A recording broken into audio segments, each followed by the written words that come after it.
In today's video, I'm going to teach you how to uninstall Elementor from WordPress. Whether you're cleaning up your site or simply want to try something new, removing plugins like Elementor can help you maintain an uncluttered and efficient website. Let's walk through the process together, step by step, ensuring that you know exactly what to do. To begin, head over to your WordPress dashboard. This is the central hub where you manage all the elements of your site, and it's where you'll start the process of removing Elementor.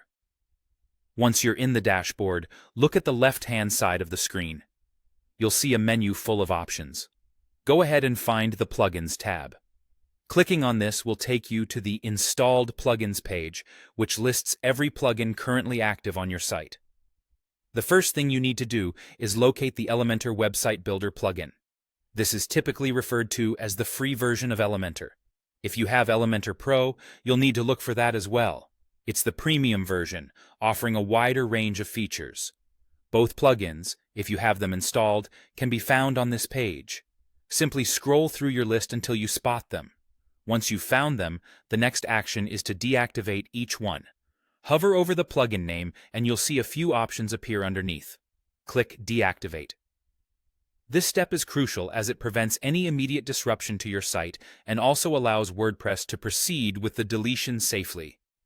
After deactivating, the next option that appears is Delete. Clicking Delete will completely remove the plugin from your site, taking away all those unnecessary files that might slow your site down if left behind. You might see a confirmation prompt, making sure that you really do want to delete the plugin. Just affirm the decision, and voila, the plugin is gone. It's worth mentioning that by uninstalling the plugins, you will lose any custom settings or designs you've created with Elementor. So, if you think you might need to restore your Elementor setup in the future, consider backing up your site or storing your design templates elsewhere before you delete the plugin. And that's it. Removing Elementor from your WordPress site really is as straightforward as that. Managing your plugins is a great practice to keep your site running smoothly and efficiently.